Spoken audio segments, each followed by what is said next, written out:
A couple of Buckeye receivers received offers of more than 7 figures to hit the transfer portal. I want to talk about why one of those guys who doesn't get as much publicity is being bathed in just enjoyment and appreciation for turning down $1 million. What's up, kinfolk? It's RJ Young. I am not on a step mill. If this is your first time watching the #1 college football show, welcome. Thank you for joining us here.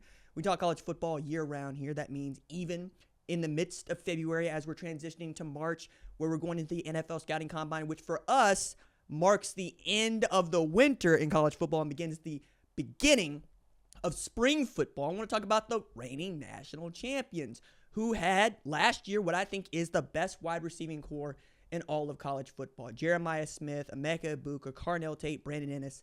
The top 3 receivers at Ohio State have routinely played 600 snaps or more since Brian Hartline took over as wide receiver coach. And that has led to some outstanding achievements, including the school record for receptions in a career, Emeka Egbuka, one of the best freshman seasons ever by a Big Ten receiver in Jeremiah Smith. We also get to where we come to understand Chris Olave is first-round pick. Marvin Harrison Jr. is a first-round pick. Jackson Smith-Njigba is a first-round pick. Garrett Wilson is a first-round pick, and on it goes, right? Each year, it seems that Brian Hartline had outdid himself and gone to go get somebody that was just as good, if not better, than the previous crop of receivers.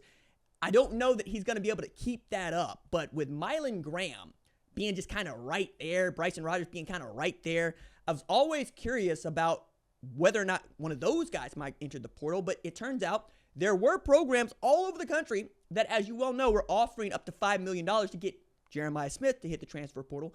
But here recently, learned that Carnell Tate was offered $1 million to hit the transfer portal, and he said, nah, I bleed Ohio State red. Like, I think the scarlet and gray sometimes is a little overwrought, but I do recognize that the fan base goes hard, right? Then I appreciate a fan base that goes hard.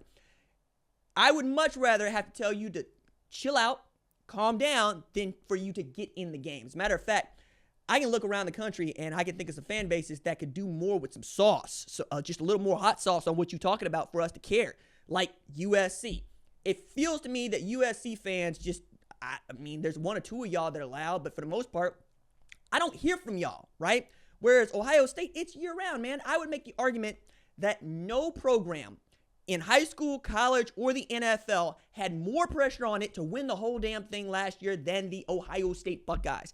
And with their backs against the wall, having lost to Michigan, not made the Big Ten championship, get into the college football playoff, they win 4 straight. And they win 16 games to win their first national championship since 2014. Carnell Tate was a big part of this.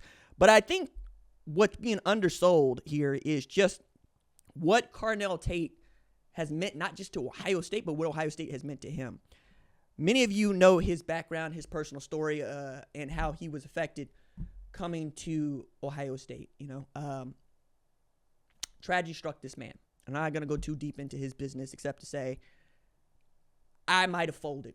You might have folded. We might have folded, right? We might have just decided, I don't know that this is what I want to be doing right now or ever, right? And then him having that big game in Wrigley, in Chi-Town, where he's from, that was huge. And then being a part of a national championship winning program and being one of the unsung heroes throughout that season. Like, we talk about the Oregon game because Jeremiah Smith goes off and basically knocks Oregon out in the first half of the Rose Bowl. What we don't talk about so much is when Texas decided they were going to cloud and bracket and more or less double and triple cover Jeremiah Smith, it was Carnell Tate on the end of those passes making receptions. He was one of those guys alongside Emeka Egbuka that showed up and showed out when it was time to go. Ended up with 52 catches for 733 yards, which is pretty damn good if you are the number 3 wide receiver at Ohio State. That's also been a really great route to being a first-round selection. And while Carnell Tate has made it clear he wants to stay at Ohio State, if he did not, he could be just what Jamison Williams was, which was the 3rd best wide receiver at Ohio State before going to Alabama, becoming the number 1 wide receiver over there, and quite literally the most productive wide receiver at the Power 4 level in the sport. Go to Detroit, and he continues to show out. playing next to Bryce Young at Alabama. He had a great year.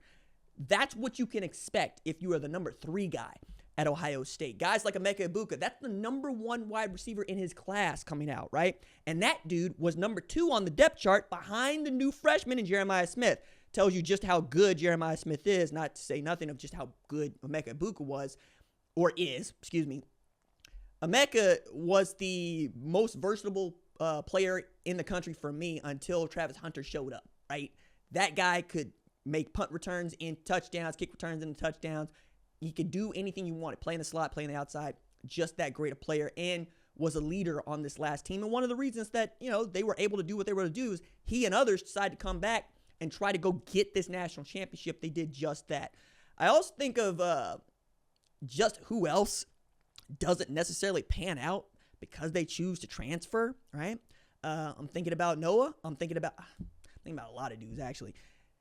It's really difficult to get on the football field anywhere in college football. Like, I always want to say, if your high school teammate gets an offer to a place like Ohio State, Oklahoma, Alabama, Texas, Oregon, insert name brand program here, he's probably the best dude that you've ever played with in your life. He's probably the best dude to ever come through your high school in a generation, and might be the best dude in your area for some time, right?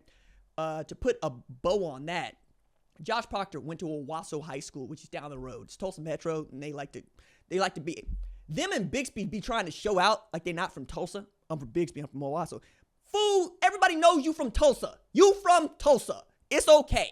But Josh Proctor was the first dude in the state of Oklahoma to ever get to commit and sign at Ohio State, which is wild to think about, given Dax Hill ends up in Michigan after flirting with Alabama. Josh Jacobson ends up at Alabama, right? Cole Adams ends up at Alabama. You can see we kind of got an Alabama thing going on over here, man. Can't seem to get a hold to that during the Nick Saban era. That dude wanted to come up here and get you. Dudes were inclined to go. But I also think about some of the other guys that come out of the state of Oklahoma, like Sam Bradford, right? None of these folks got offers to play at Ohio State before Josh Proctor did in class of 2017. It's pretty wild when you think about it, because we're a proud football state. We put out hitters. We're not shy about that. You can go to Kingfisher, get Curtis Lofton, if that's what you want to do. You can go to Norman, you can get Ryan Broyles, if that's what you want to do. The idea that they're not recruiting over here is not as important to me as perhaps Oklahoma was doing a good job, and then Alabama, Texas, so forth, so on. And at a time when you still want to play in front of your folks, going to a place like Ohio State, Big Ten country, where we are Big 12, before that, Big 8, now SEC, it just doesn't really fit. But I was not always sure that this thing was going to work out for Carnell Tate at Ohio State, because before Jeremiah Smith got there, we were talking about Carnell Tate the way we talked about Jeremiah Smith. That should tell you another thing. But I think the quote here that I want to go back and reiterate is, the plan was never for me to leave. I don't know where that came from, where that started. I bleed Ohio State. Buckeyes start spring practice March 17th. I expect they will pick right up where they left off. It'll be interesting to find out just how much of the offense changes or doesn't. Brian Hartline is the play caller.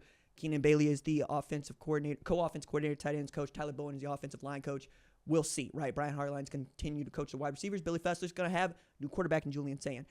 Either way, the quarterback's going to have to step up because the wide receiver group is there, and Carnell Tate is a tremendously big reason as to why.